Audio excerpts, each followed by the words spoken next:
Safety radiation precautions after radioactive iodine treatment for Graves' disease. Distance. You want to stay 3 to 6 feet away from others. I used to tell people to stay across the room from people, from their loved ones, even their non-loved ones, because you want to keep people safe. And you do this for a couple of days up to a couple of weeks. Again, the radiology department will tell you the requirements based on the dose of radioactive iodine that you are receiving. Sleep in a separate bed, sleep in a separate room.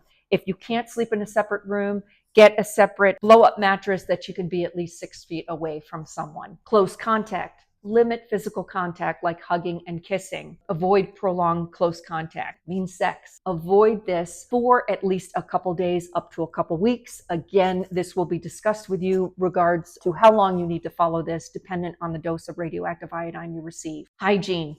Wash your hands thoroughly after using the toilet. If you have a separate bathroom, use a separate bathroom.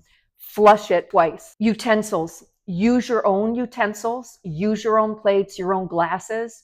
When you are running the dishwasher, run your utensils, plates, glasses separate from the rest of the families or roommates, etc. Laundry, your own clothes, your own linens separately from those that you live with. Food preparation. Don't prepare food for others. Let them prepare it for their own or order out. Travel. Avoid using public transportation and long car trips that you're in close proximity to someone else.